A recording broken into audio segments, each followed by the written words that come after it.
तो हेलो दोस्तों, एक बार फिर से आप सभी लोगों को राजन स्टडी चैनल में स्वागत है। तो दोस्तों, कल मैंने वीडियो में बताया था ग्रामर, ठीक है, व्याकरण, ठीक है, उसमें हमने नाउन के बारे में बताया था। इसके बाद हमने पार्ट ऑफ स्पीच के बारे में बता दिया था। पार्ट ऑफ स्पीच कितने प्रकार के होते हैं उसको भी मैंने बता दिया था। अगर आप लोगों ने नहीं देखा है तो आप लोग मेरा पिछला वीडियो देख सकते हो। तो उस वीडियो में मैंने क्लियर किया था कि मैं पार्ट ऑफ स्पीच एक एक वर्ड लाऊंगा, जैसे मैं लाया हूँ नाउन, ठीक है। मैंने उसमें बताया था कि नाउन का एक टॉपिक उठाऊंगा, आपको समझा दूंगा, इसके बाद में फिर आगे पढ़ाऊंगा। आज हम नाउन के बारे में आपको बताने वाले हैं, ठीक है। नाउन मतलब संज्ञा, क्लास 9 और 10 के लिए, ठीक है। Noun is the name of any person plus a thing, S Ram Sita Gonda chair आदि, ठीक है। इसके मतलब होता है किसी प्राणी, स्थान तथा वस्तु के नाम को संज्ञा कहते हैं, ठीक है। किसी प्राणी, स्थान तथा वस्तु के नाम को हम संज्ञा कहते हैं, ठीक है। फिर जैसे राम सीता गोंडा कुर्सी पेन आदि, ठीक है। मैंने कल जब पार्ट ऑफ स्पीच बताया था तो उसमें मैंने बता दिया था कि पार्ट ऑफ स्पीच कितने प्रकार के होते हैं, ठीक है। आज हम नाउन के बारे में लाए हैं, ठीक है। तो नाउन के मतलब ये होता है किसी स्थान या वस्तु के नाम को हम संज्ञा कहते हैं, ठीक है। जैसे राम सीता, ठीक है, लखनऊ कानपुर गोंडा, है ना, महेश, ठीक है। नाम जैसे मान लीजिए कोई आदमी का नाम हो गया, कोई स्थान का नाम हो गया, ठीक है, उसे हम संज्ञा कहते हैं।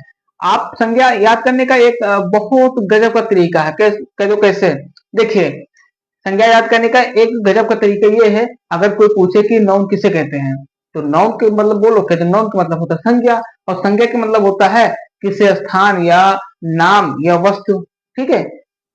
भाई अगर जैसे याद करना है, कोई पूछेगा कि बताइए नाउन का मतलब क्या होता है, तो आप कहोगे संज्ञा। तो संज्ञा का मतलब क्या होता है, भाई कहेगा संज्ञा का परिभाषा बताओ, तो कैसे बताओगे, कहते हो कि किसी कोई नाम, ठीक है, या कोई स्थान के जो स्थान या नाम को जो बोध करता हो उसी को हम संज्ञा कहते हैं, ठीक है। बोध मतलब प्रकट करता हो उसी को हम संज्ञा कहते हैं, ठीक है। जैसे सीता राम महेश गोंडा लखनऊ, है ना, ये इसी को, ठीक है। अब कोई पूछ ले कि नाउन कितने प्रकार के होते हैं, जैसे मैंने कल वाली वीडियो बताया था पार्ट ऑफ स्पीच, ठीक है, वो कितने प्रकार के होते हैं, तो मैंने उसमें एक्सप्लेन कर दिया था कि नाउन 8 या 9 प्रकार के होते हैं, ठीक। आज हम बताएंगे नाउन, ठीक है। नाउन कितने प्रकार के होते हैं, या संज्ञा के भेद पूछ ले, ठीक है, भेद या प्रकार। अगर वो पूछेगा नाउन कितने प्रकार के होते हैं या नाउन के भेद बताइए, तो नाउन भी 5 प्रकार के होते हैं। आइए हम देखते हैं। सबसे पहला है प्रॉपर नाउन।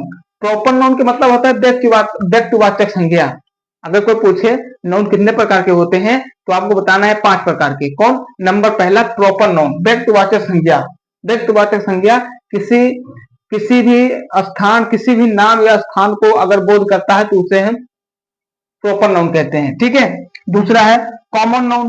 कॉमन नाउन का मतलब होता है जातवाचक संज्ञा, ठीक है। कॉमन नाउन का मतलब होता है जातवाचक संज्ञा। जैसे कोई आदमी का नाम आ गया, कोई जानवर का नाम आ गया, कोई स्थान का नाम आ गया, ठीक है, उसी को हम क्या कहते हैं, कॉमन नाउन, ठीक है। फिर दूसरा है कलेक्टिव नाउन। कलेक्टिव नाउन का मतलब होता है समूहवाचक संज्ञा, ठीक है, समूहवाचक संज्ञा। जैसे मान लीजिए कोई स्कूल हो गया, ठीक है, समूह, जैसे जहां बहुत सारे लोग रहते हैं उसी को हम समूह बोलते हैं, ठीक है। तो कलेक्टिव नाउन, ठीक है, समूहवाचक संज्ञा। जैसे मान लीजिए कोई फैमिली में बहुत सारे लोग रहते हैं, समूह, है ना, वो हो गया। इसके बाद में कोई स्कूल हो गया, स्कूल में बहुत सारे बच्चे रहते हैं, बहुत सारे मास्टर लोग रहते हैं, वो एक समूह होता है, ठीक है। कोई जैसे गांव देहात में समूह चलता है, बहुत सारे लोग रहते हैं, ठीक है, उसमें जातवाद संज्ञा, उसमें औरत भी रहते हैं, पुरुष भी रहते हैं, ठीक है, लड़कियां भी रहती हैं, है ना। फिर मान लीजिए कोई कंपनी है, कंपनी में बहुत सारे लोग रहते हैं, ठीक है। जातवाचक संज्ञा, जैसे कंपनी में कोई काम, जैसे लड़की भी काम करती हैं, औरत भी काम करती हैं, मैन भी काम करते हैं, है ना, तो उसको हम कहते हैं कलेक्टिव नाउन, मतलब जातवाचक संज्ञा, ठीक है। आपको याद नहीं करना है, बस ऐसे जातवाचक, कलेक्टिव नाउन, जातवाचक संज्ञा, ठीक है। जातवाचक संज्ञा यहाँ इसको ये लिखना है, किसी जात या वस्तु के नाम को बोध करता है उसे हम जातवाचक संज्ञा कहते हैं, ठीक है। फिर आ जाओ मेटेरियल नाउन। मेटेरियल नाउन का मतलब होता है धातुवाचक संज्ञा। धातुवाचक संज्ञा, जैसे मान लीजिए अगर इसमें लिखना है किसी धातु, जैसे नमक ले लो, राइस ले लो, चावल ले लो, है ना, इस सब का चीज आ जाए, कोई लोहा ले लो, है ना, इसकी धातु, ठीक है।